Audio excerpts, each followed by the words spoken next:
자, 13절, 14절을 보았습니다. 우리가 계속해서 에베소서를 강의를 하게 되는데 그동안 우리가 성부 하나님을 통해서 주시는 축복이 무언가, 하나님 우리를 선택하시고 또 양자로 삼아주시고 그리고 은혜를 주셨다. 그 점에 대해 살펴보았고 그 다음에 성자 하나님 예수님을 통해 주신 축복이 뭔가, 우리로 하여금 구속과 죄사함을 얻게 해주셨고 8절, 9절, 10절에 가서 보니까 우리에게 지혜를 계시해 주었고 그 다음에 우리에게 기업으로 삼아주셨다. 그걸 강조하고 말씀을 나누었습니다.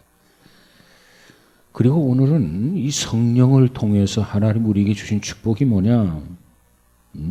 그래서 오늘 보면 13절, 14절을 보았는데 이 13절, 14절에 보면 네 가지 중요한 단어가 언급되어져 있다는 겁니다. 하나는 복음을 듣고 들어야 된다는 거죠. 듣지 아니하고는 우리가 구속함을 얻을 수 없어요. 구원이 불가능해요. 그래서 복음을 들어야 된다. 그래서 먼저 믿는 자들은 저들이 듣든지 아니 듣든지 복음을 전하기를 힘써야 된다. 그래서 복음을 들어야 된다. 그 다음 두 번째 단어는 들은 그 내용에 대해서 믿어야 된다는 거죠. 믿어야 된다. 이것이 두 번째 단어입니다. 그 다음에 우리가 믿으면 그 다음 세 번째 언급한 단어가 뭐냐면 성령으로 인치심을 받았으니, 성령으로 우리를 인쳐주신다는 거죠. 그리고 네 번째는 뭡니까? 그 다음에 보증이란 말이 언급되어져 있죠. 보증. 우리 기업의 보증이 되사. 이 네 가지 중요한 단어가 있다. 이미 말씀을 드렸어요. 그래서 그 중에서도 특별히 성령이 하시는 일, 인치심과 보증이 된다. 그 부분을 대해서 우리가 좀 이 시간 같이 다 나눠보고자 합니다. 성령께서 하시는 일들은 굉장히 광의의 개념으로 보면 많은 일들을 하고 계시죠. 그러나 그걸 좀 더 축소해 보면 오늘 본문에서 바울이 언급한 것을 보면 크게 두 가지 일을 한다는 거죠. 우리를 하나는 인치신다는 겁니다. 인치신다. 자, 그러면 인치심을 받았으니 그랬잖아요. 인치심을 받았으니. 여기서 인침을 받았다라고 하는 말을 보면 이미 과거로 표현되어 있습니다. 과거로. 이미 복음을 들었어요. 이 복음의 내용은 물론 예수 그리스도죠. 그 복음을 들으면서 그분을 믿는 순간 약속의 성령으로 우리에게 인치심을 받았다는 거죠. 그래서 복음을 듣고 믿는 순간 우리는 예수 믿은 지가 10년이 됐으면 10년 전에 우리는 20년이 됐으면 20년 전에 우리는 인치심을 이미 받았다는 거예요. 그래서 과거로 기록하고 있죠. 인치심을 받았다. 과거 일로 표현하고 있어요. 자, 그러면 인치심을 받는다라고 하는 게 좀 더 구체적으로 뭐냐? 도장을 찍는다는 거죠. 도장을 찍는다. 자, 인치심을 받는다, 도장을 찍는다. 여기에는 네 가지의 의미가 담겨져 있어요. 네 가지 의미. 첫째로는 소유의 의미가 있다는 겁니다. 소유. 책을 한 권 샀어요. 거기다가 내가 사인해 놓았어요. 아니, 내가 도장을 찍어 놨어요. 그러면 그 책은 그 순간부터 이제 내 것이라는 표시입니다. 내 것이다, 내 소유다. 자, 디모데후서 2장 19절에 가서 보니까 바울은 디모데에게 이렇게 말씀하고 있어요. 하나님의 견고한 터는 섰으니. 다시 말하면 하나님의 견고한 터로 우리가 이렇게 설 수 있었던 것은 하나님이 인치심이 있었기 때문에 우리가 하나님의 사람으로서 견고하게 설 수 있다는 거예요. 주께서 자기 백성을 아신다 그랬어요. 하나님이 인쳐주시고 그로 인하여 우리가 견고하게 되고 그래서 주께서 아신다는 겁니다. 그렇습니다. 우리가 하나님 앞에 인치심을 받는 순간 하나님은 나를 향해서 우리를 향해서 뭐라고 말합니까? 이제부터 너는 내 것이다. 이제부터 너는 내 소유다. 아니 이것을 좀 더 부드럽게 설명을 드린다고 한다면 이제부터는 내가 너를 안다. 너는 내 자녀다. 내 백성이다. 그런 말씀이에요. 인쳤다고 하는 말이. 자, 우리가 하나님의 소유가 되니까 하나님이 우리를 잘 아실 수밖에요. 우리가 주님의 소유가 되니까 주님께서 나를 아실 수밖에요. 우리가 성경에 보면 최대의 비극적인 사건이 있어요. 그게 어떠한 사건이냐? 마지막 심판대 앞에 섰는데 많은 사람들이 와가지고 주여 주여 나는 주의 이름으로 선지자 노릇을 했습니다. 나 모르겠습니까? 주여 주여 나는 주의 이름으로 귀신을 쫓아냈습니다. 아, 나 모르시겠습니까? 나 아시죠? 뿐만 아니라 나는 주의 이름으로 많은 권능을 행했습니다. 많은 병자도 치료했습니다. 나 아시죠? 그때 주님께서 그럼 내가 너를 모를 까닭이 있겠는가? 이렇게 된다면 얼마나 좋겠어요. 아니 저들은 자신 있게 내가 주의 이름으로 선지자 노릇하고 내가 주의 이름으로 귀신을 쫓아내고 내가 주의 이름으로 많은 권세 권능을 행했지 않았습니까? 이렇게 이야기하는데 주님의 대답은 의외로 뭡니까? 너가 누구냐? 내가 너를 도무지 알지 못하니 그러면서 불법을 행하는 자들아 다 내게서 떠나가라. 아니 주님이 내가 너 잘 모르겠는데 기억이 안 나는데 이것도 불쌍한데 거기에다가 예수님께서 이 불법을 행하는 자들아 다 내게서 떠나가라. 꼴도 보기 싫다. 그렇게 말씀하신다는 거예요. 여러분 우리가 주님을 알아서도 필요하겠지만 그것보다 더 중요한 건 주님이 나를 알아야 돼요. 주님이 나를 알아주셔야 된단 말이에요. 우리의 건강한 신앙생활은 어떤 신앙생활이냐? 바른 신앙생활은 주님이 나를 알아주는 거예요. 내가 주님을 아는 게 아니라 우리가 주님의 소유가 되는 거예요. 주님이 인치셨다. 소유권을 강조하고 있는 겁니다. 내가 복음을 들었어요. 그리고 예수 그리스도를 참으로 우리가 믿는다면 성령께서 내 속에 우리 안에 인쳐주신다는 겁니다. 인쳐주신다. 인쳐주시는 것은 사실 눈에 보이지 않죠. 우리가 도장을 꾹 찍어주는 것은 눈에 다 보이잖아요. 도장. 눈이 안 보이면 안 보이는데 다시 찍어주세요. 이렇게 말할 수 있어요. 그런데 성령의 인치심은요 눈에 보이지 않아요. 그럼에도 인치심이 이루어졌어요. 그때부터 주님께서는 내가 너를 알다. 너는 내 것이다. 너는 내 자녀다. 너는 내 백성이다. 그러면서 매 순간마다 암탉이 병아리를 품에 품어주듯이 우리를 품어주시는 그와 같은 주님인 것을 믿으시기 바랍니다. 왜? 인치심으로 인하여 우리가 주님의 소유가 되었기 때문에 그 인치심으로 인하여 우리가 하나님의 자녀가 되었기 때문에 하나님이 우리를 돌보시고 우리를 지켜주신다.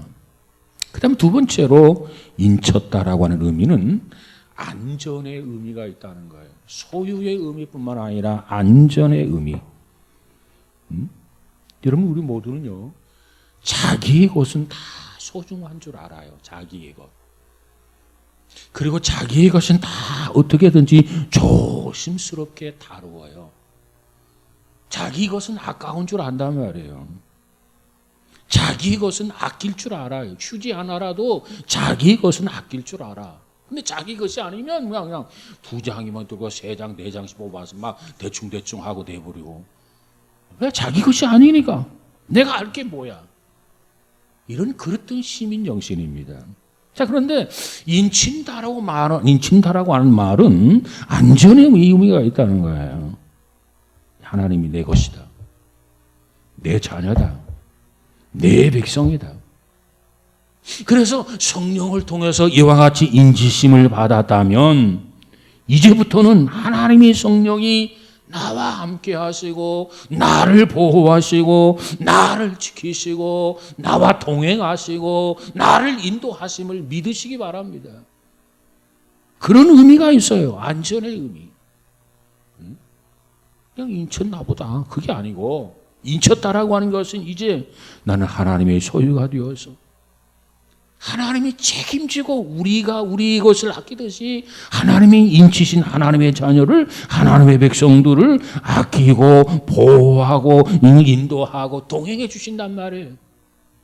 머리털 하나 상하지 아니하도록 하나님께서 지켜주신단 말이에요. 그런 안전의 의미가 있습니다. 얼마나 다행스럽습니까? 그 다음 세 번째로는 그 인치심의 효력이 언제까지 있을까? 우리가 어떤 계약서를 쓴다든가 그래서 날인을 한다든가 하면은 효력이 있어요. 기간이 있단 말이에요. 그러면 우리가 성령으로 인하여 예수 그리스도를 믿고 성령으로 인하여 인치심을 받았으면 그 인치심의 그 유효 기간 언제까지 인치심의 효력을 발휘하느냐는 거죠. 세 번째로는 예수님의 재림의 때까지 세상 끝날까지 인치심의 기간이 유효하다는 겁니다. 효력이. 에베소 4장 30절에 가서 보면 바울은 이런 말을 합니다. 그러므로 하나님은 성령을 근심하게 하지 말라. 그 안에서 너희가 구속의 날까지 인치심을 받았느니라. 구속의 날까지. 구속의 날이 언제예요?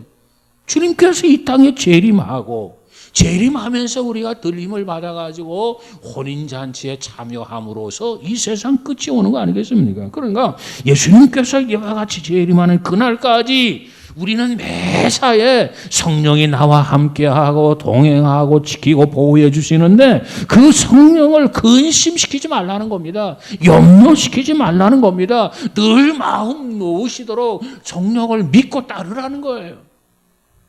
그리고 구속의 날까지 예수님이 이 땅에 재림할 때까지 인치심을 받았다. 인치심의 효력이 재림의 때까지예요. 이 말씀의 의미를 좀 더 다시 말씀드리면 주님이 이 세상에 다시 오실 때까지 우리 인치심의 효력이 유효하다는 겁니다. 우리가 예수님을 만나는 그날까지 이 역사의 최후의 날까지 우리는 그 안에서 인치심을 받은 자다. 그걸 잊어서는 안 됩니다. 그 다음 그 인치심에 대해서 어떤 의미가 있느냐. 그 다음 네 번째로는 불변의 의미가 있다는 거예요. 불변의 의미. 이 불변의 의미라고 하는 것은 보세요. 우리가 어떤 문서를 계약을 했어요. 그리고 날인 도장을 꾹 찍었어요. 왜 도장을 찍습니까? 도장이 찍혀야 유효하기 때문에 그래요. 그래서 도장을 다 찍으면은 이제는 계약은 완성되고 그 계약은 불변하게 됩니다.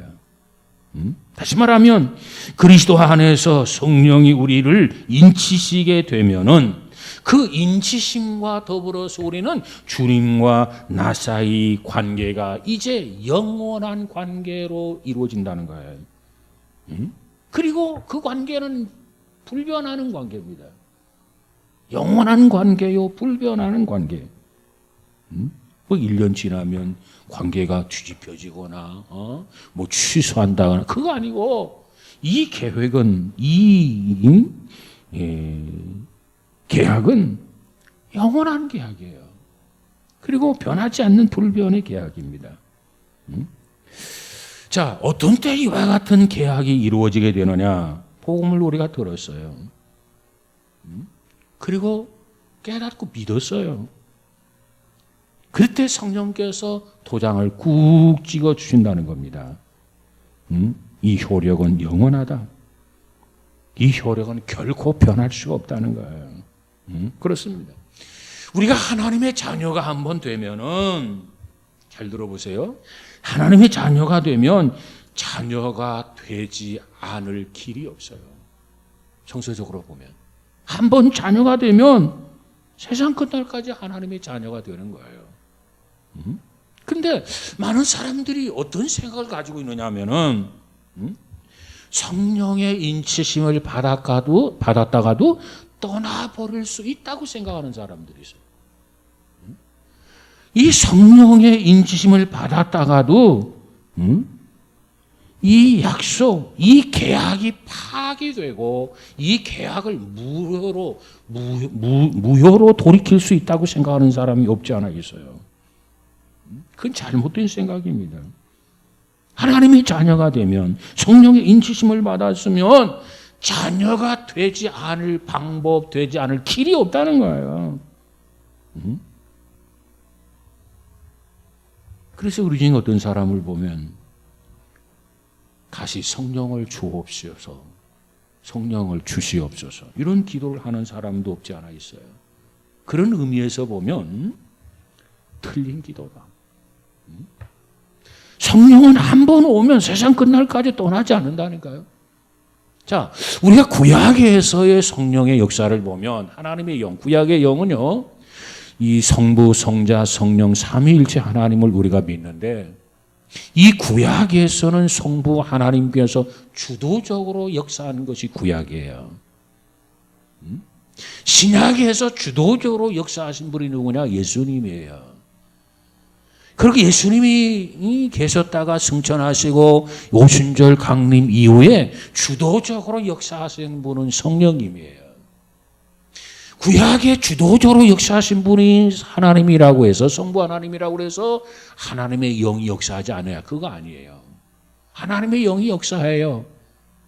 하나님의 아들이 역사해요. 그러나 주도적인 역사는 성부 하나님이라는 겁니다. 신약에서도 마찬가지야. 삼위가 계시지만 주도적 역사는 예수님이에요. 물론 이때도 하나님이 역사하셨고 주의 영이 임하니 그랬어요. 그리고 오순절 성령이 오신 다음에 주도적으로 성령이 역사하지만 물론 지금도 예수님이 말씀하시고 하나님 말씀하시는 경우도 있어요. 그러나 주도적 그 역사의 주도성은 구약은 성부 하나님, 신약은 예수님, 그리고 오늘 시대는 성령님이라는 거죠. 자, 그런데 이 구약의 성령은 오셨다가도 가실 수 있는 영이에요. 네? 사울 왕에게서 하나님의 영이 떠나니 사울이 미친 짓을 하게 되잖아요. 그런데 신약에서의 성령은 어떠느냐? 오순절 이후의 성령은요, 오면 세상 끝날까지 떠나지 않아요. 우리와 함께 하시는 분이에요. 그러니까 이 구약에서의 성령의 사역과 신약 오늘날 우리의 이 시대의 성령의 사역이 달라요, 내용이. 이걸 우리가 잘못하면 혼동스러운 일이 생긴단 말이에요. 그래서 이 시대는 오순절 이후의 성령은 우리에게 오면은 인치심을 받았으면 그 계약은 예수님 이 땅에 오신 데까지 불변하고 영원한 거예요. 그렇기 때문에 우리가 성령을 받아서, 인치심을 받아서, 그러면 성령을 또 주시옵소서 기도하기보다는 성령 충만하게 하옵소서, 충만하게 원합니다. 성령의 지배와 다스림과 통치 앞에 전폭적으로 내가 순종하게 하옵소서. 이게 성령 충만한 거예요. 그런 기도가 우리가 필요하단 말이에요. 그렇기 때문에 성령을 다시 주옵소서 기도하는 것은 잘못된 기도예요. 그런 기도는 틀린 기도예요. 다만 기도는 충만하게 하옵소서, 넘치게 하옵소서, 나의 인격을 전체적으로 지배하고 다스려서 하나님의 뜻대로만 살게 해 주옵소서. 아직도 내 주장이 있고 내 고집이 있다면 하나님의 뜻대로가 아니라 내 뜻대로가 되거든요. 근데 전폭적으로 하나님의 지배를 받고 성령의 지배를 받으면 내 뜻대로가 아닙니다. 주의 뜻대로, 주님이 원하시는 대로, 주의 뜻대로 하옵소서, 이렇게 기도가 가능해요. 그렇기 때문에 우리는 이 시대에 기도할 때는 성령을 주옵소서보다도 성령 충만하게 하옵소서, 이와 같은 기도를 해야 한다는 겁니다. 그러니까 우리가 복음을 들었어요. 그 복음을 깨닫고 믿었어요. 그러면 아무것도 들을 수 없고 아무것도 만질 수 없고 아무것도 느낄 수 없지만은 우리를 인치신단 말이에요. 그래서 그 영을 통해서 영원히 주께서 세상 끝날까지 나와 함께 해주시는 것을 믿으시길 바랍니다. 이 믿음, 이 확신이 있어야 흔들리지 않아요. 이 믿음이 약하면 자꾸 흔들려요.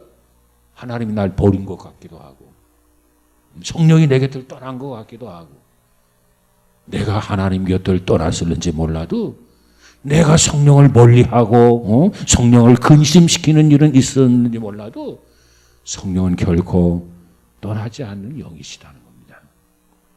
자, 그 다음에 두 번째로 성령이 하시는 가운데 보증이 되신다는 말이죠. 오늘 보증이 되사 그랬어요.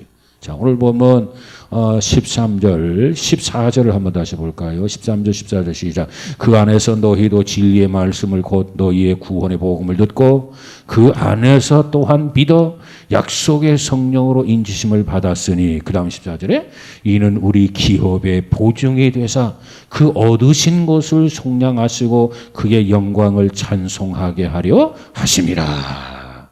기업의 보증이 되사. 우리가 듣고 믿었을 때 성령께서 인치신다만 너는 내 것이다. 인치셨을 뿐만 아니라 또한 우리를 보증하셨다는 겁니다.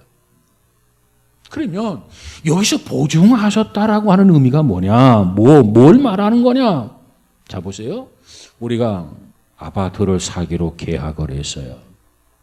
그 계약금 얼마를 지불을 했어요.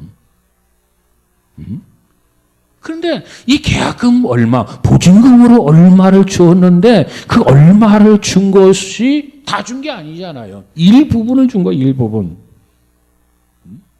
다시 말하면 이제는 계속해서 중도금도 줘야 되고 중도금도 1차 중도금, 2차 중도금, 3차 중도금 이렇게 잔금을 주고 다 치르고 그리고 나서 법무사를 통해서 이전 등기를 다 하고 등기를 마쳤을 때 비로소 우리가 아파트를 소유하게 되고 집을 소유하게 되는 거죠.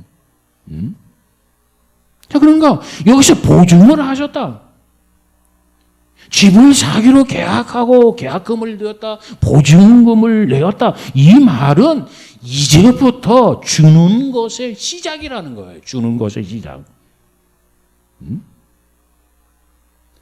고린도후서 1장 22절에 가서 보니까 저가 또한 우리에게 인치시고 보증으로 성령을 우리 마음에 주셨느니라 그랬어요. 저가 또한 우리에게 인치시고 보증으로 성령을 우리 마음에 주셨느니라. 여기서 우리가 하나님과의 이 불변의 관계를 맺었어요. 영원한 관계를 맺었어요.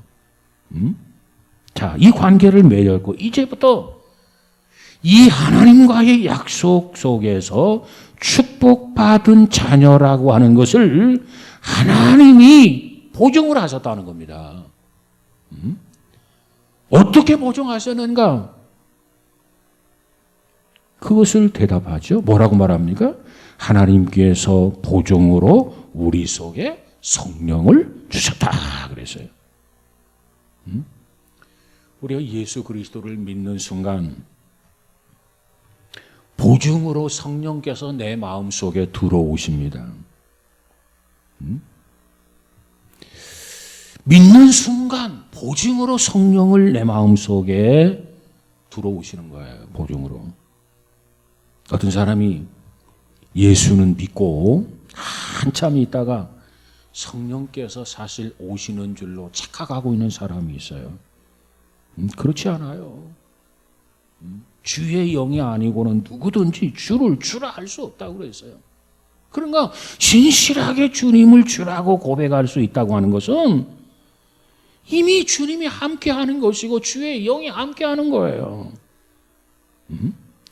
우리가 예수 그리스도를 믿는 순간 보증으로 성령께서 내 마음에 오시는 거예요. 보증으로. 그러니까 예수를 믿는 거하고 성령으로 오시는 거하고 따로따로 있는 게 아니라 그 말이에요. 동시에 이루어지는 거라 볼 수 있어요. 우리가 예수님을 영접했다. 그 의미가 뭡니까? 예수님의 영을 내 마음에 모셨다. 모신다. 그런 뜻이에요. 응? 내 안에 예수님께서 계신다. 내 안에 예수님께서 거하신다. 이 말과 성령께서 내 마음에 계신다, 거하신다라고 하는 이 말의 차이는 있느냐 없느냐? 없어요. 같은 말이에요. 같은 말. 성령을 받으셨습니까?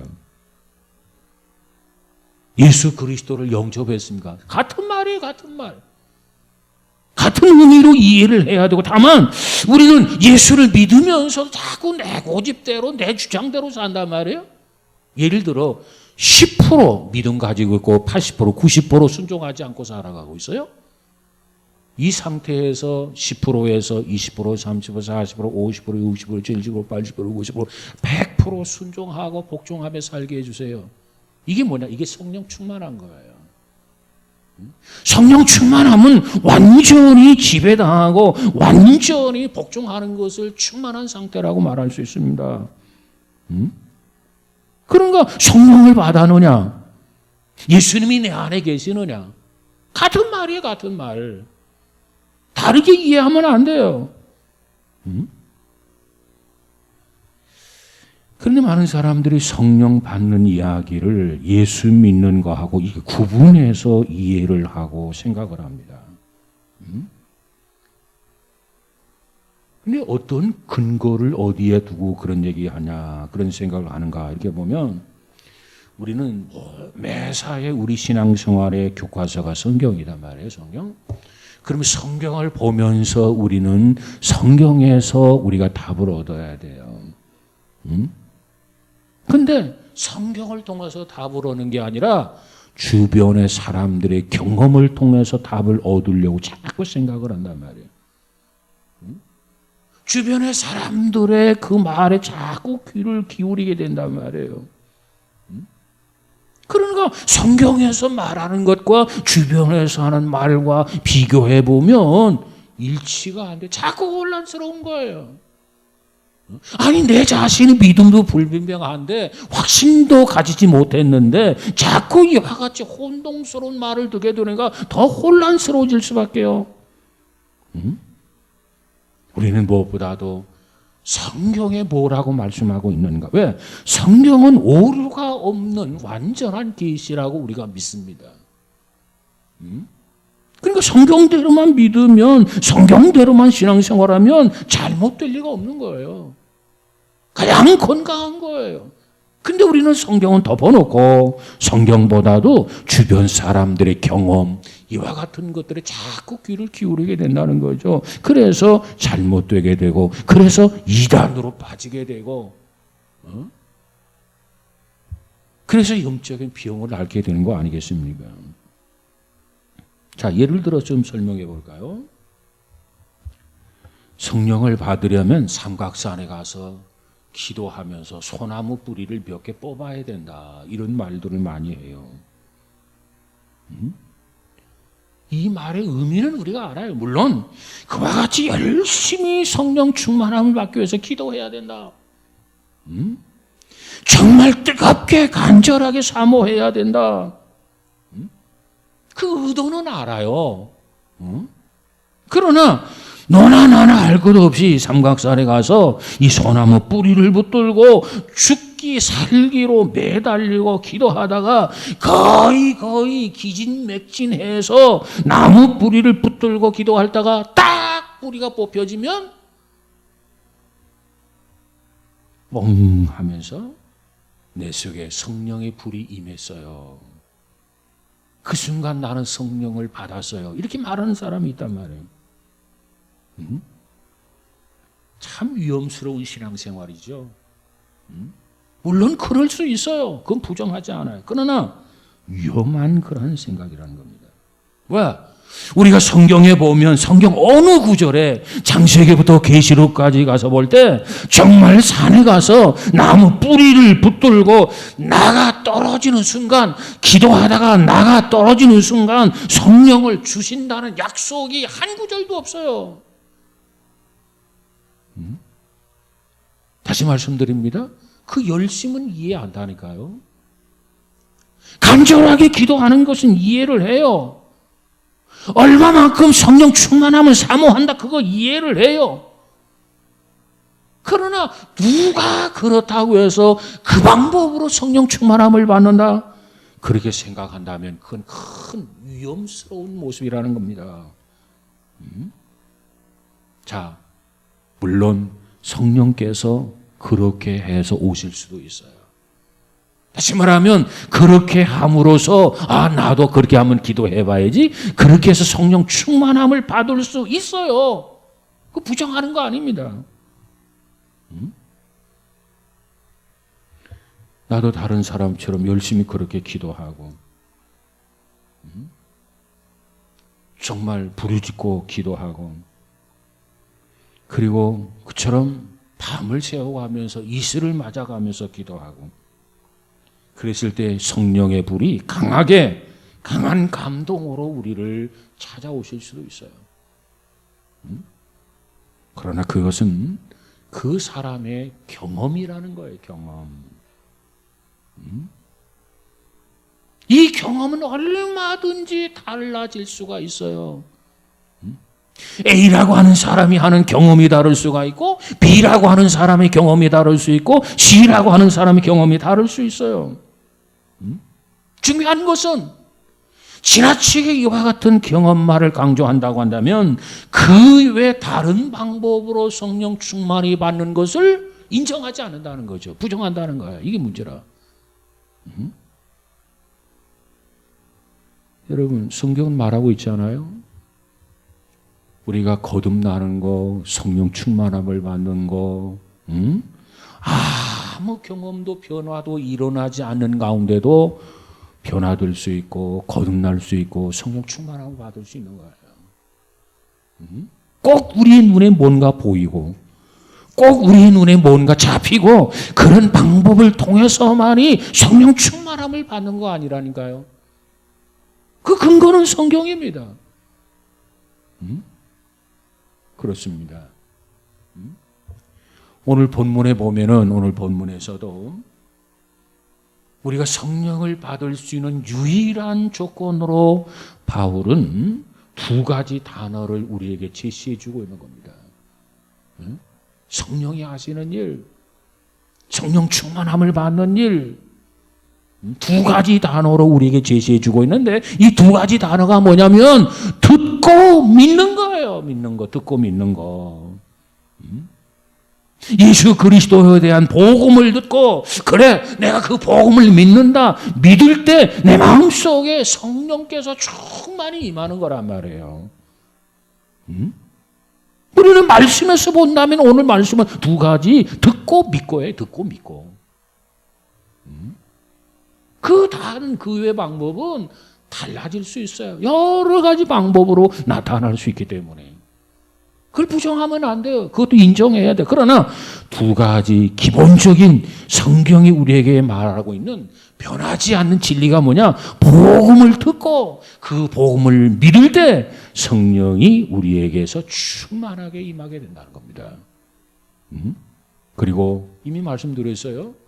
구약의 성령은 우리가 순종하면 내게 오고 불순종하면 우리를 떠나요. 구약의 영은. 그러나 신약에서 오순절 이후의 성령은 일단 우리에게 오셨기 때문에 결코 우리를 떠나지 않아요. 언제까지? 세상 끝날까지. 이 세상 종말을 고할 때까지. 우리 안에 있어서 끊임없이 우리를 위해서 기도하고, 그럼에도 불구하고 우리가 거역하고 불순종하고 제고집대로 살아간다면 우리 안에서 성령이 끊임없이 한탄해가면서 우리를 위해서 기도해 주실 것입니다. 이게 오늘날 성령론이에요. 성령론. 자, 우리가 부흥회를 할 때 막 은혜를 받고 막 성령이 오셨네, 성령이 가셨네, 막 그런 찬양을 하잖아요. 부흥회를 할 때는 성령이 오셨다가 부흥회가 끝나면 성령이 떠나시는 그런 성령이 아니라는 거예요. 눈에 보이지 않지만, 손에 잡히지 않지만 성령은 우리 안에 오셔서 세상 끝날까지 계십니다. 한 번 오시면 영원히 떠나지 않아요. 한 번 오시면 영원히 내 안에 거하십니다. 바로 여기서 우리 안에 계신 성령께서 우리를 향한 하나님의 보증이라 이렇게 말씀을 하셨어요. 보증이다. 자, 성령을 보증으로 주셔서 앞으로 하나님을 믿는 우리에게, 예수를 믿는 우리에게 이제부터 시작을 해서 계속해서 영적인 축복과 육적인 축복을 계속해서 주시겠다고 하는 하나님의 약속이 있는데, 그 약속에 대한 보증이 누구냐? 성령님이라는 거예요. 성령님이 우리 안에 계신 거예요. 보증으로 우리에게 주셨어요. 하나님의 자녀들에게 주시는 하나님의 은혜, 하나님의 축복이 이제 시작을 했고, 듣고 믿음으로 말미암아 이제는 계속해서 더 많은 은혜, 더 많은 축복을 주실 것이다. 보증으로 성령을 주셨다는 겁니다. 우리가 창세기에 가보면은 아브라함에게 이제 늙은 종이 있어서 그 늙은 종을 불러가지고 먼 나라로 보내게 됩니다. 먼 나라로 보내는 이유가 있어요. 목적이 있어요. 그 이유, 목적이 뭐냐면 그 아들 이삭의 신부감을 구해 오라는 겁니다. 그게 창세기 24장의 내용이죠. 그래서 그 종은 이제 아브라함에게 어떤 사명을 부여받고 이제 먼 나라로 가게 됩니다. 그래서 누구를 만나냐면 리브가라고 하는 처녀를 만나요. 리브가. 리브가를 만났을 때 그 아브라함의 늙은 종이 리브가에게 이렇게 말을 해요. 신랑감을 소개하면서, 그러니까 이삭을 소개하는 거죠. 이삭을 소개하면서 혹시 이삭에게 시집갈 마음이 있다면 나를 따라오라, 이렇게 이야기합니다. 그랬더니 그 리브가라고 하는 처녀가 집에 쫓아가가지고 부모님의 허락을 받고 오는 게 아니라 아버지의 허락도 받기 전에 내가 가겠습니다. 아브라함의 늙은 종에게 가겠다고 대답을 했어요. 자, 그런데 이 대답이 있자마자 이삭의 신부가 되기로 결정했던 그 리브가에게 그 순간 그 늙은 종이 반지를 손에 끼워줍니다. 반지를 끼워주고 폐물을 준 거예요. 여기서 중요한 것은 그러면서도 다 주지를 않았다는 거죠. 일부분만 주었어요. 일부분만. 그리고 따라와서 결혼을 한 후에 그리고 나머지 폐물을 리브가에게 다 주었어요. 자, 이거예요. 신랑감을 소개하면서 이삭에게 시집 오겠느냐? 아, 내가 가겠습니다. 아, 그랬을 때 반지와 폐물 일부분을 주었다는 거예요. 그리고 따라와서 결혼식을 하고 그리고 나서 나머지 폐물을 다 리브가에게 주었어요. 그렇습니다. 마찬가지예요. 오늘 우리가 예수 그리스도를 믿기로 결심하게 되면 하나님께서 우리 안에 성령을 주십니다. 그때부터 좋은 일의 시작이 이루어집니다. 그때부터 하나님의 축복이 주어지게 됩니다. 성령으로 하나님이 인치셨어요. 예수 그리스도를 내 마음의 구주로 모셨어요. 이제부터 시온의 대로가 열렸어요. 영적인 축복이 주어져요. 이 일에 대해서 누가 보증이냐? 성령이 보증이라는 겁니다. 성령이 보증이시다. 그래서 우리는 하나님 나라의 축복을 늘 그리며 살아가는 것 아니겠습니까? 보통 어떤 계약을 했다가 계약을 어기고 이행하지 않는 경우가 없지 않아 있지요. 그런데 하나님과의 이 관계 속에서 성령이 보증으로 우리 안에 계시단 말이에요. 그래서 성경 약속했던 모든 그러한 은혜들, 모든 축복을 아낌없이 쏟아 주신다는 겁니다. 이 일에 누가 보증이냐? 이 일에 바로 성령이 보증이시다. 사랑하는 여러분, 우리 모두가 복음을 듣고 그리고 복음을 믿었어요. 그리하면 이제 하나님의 자녀라고 너는 내 것이라 인쳐 주셨어요. 도장을 꼭 찍어 주었어요. 그리고 이제는 누가 뭐라도 이 사람은 예수를 구주로 모셨습니다. 영접했습니다. 내가 보증입니다. 그 보증인이 누구냐? 성령이에요, 성령. 우리 곁을 떠나지 아니하고 우리 안에 항상 거하면서 언제까지? 이 세상 종말까지 거하면서 우리는 하나님의 자녀, 하나님의 소유, 하나님의 인지심을 받았다라고 하는 이 사실에 대해서 성령이 보증해 주신다는 겁니다. 얼마나 안심이 됩니까? 아무쪼록 우리는 이와 같은 하나님의 자녀로서 받을 수 있는 위대한 축복을 바라보면서 날마다 하나님을 영화롭게 하고 기쁘게 해드리고 또 성령의 역사에 순응해서 귀한 열매들이 저와 여러분의 삶 속에 더 풍성해지게 맺어지는 저와 여러분 되시기를 주님의 이름으로 축복합니다. 갈라디아 5장에 가보면은 성령의 열매가 나와 있죠. 성령의 열매. 원하기는 이전보다도 성령 충만함을 받아서 정말 성령의 열매가 풍성해지는 저와 여러분이 되시기를 주님의 이름으로 축복합니다. 기도하십시다. 그러하신 하나님 감사합니다. 오늘 성령께서 하시는 일 가운데 복음을 듣고 또 믿게 하시고 그럴 때마다 동시적으로 인치시고 인쳐서 하나님의 자녀여 기업을 얻게 된 주의 백성으로 이제는 성령께서 보증이 되셔서 확고부동한 우리의 신분을 보장해 주시는 것 다시 한번 말씀을 통해서 깨달았습니다. 이제는 무엇보다도 강하고 담대하게 하나님의 자녀답게 백성답게 살아갈 수 있는 주의 백성들 되어지게 하시고 최후의 승리자가 되도록 우리 하나님께서 크게 역사하여 주옵소서. 예수님 이름으로 기도하옵나이다. 아멘.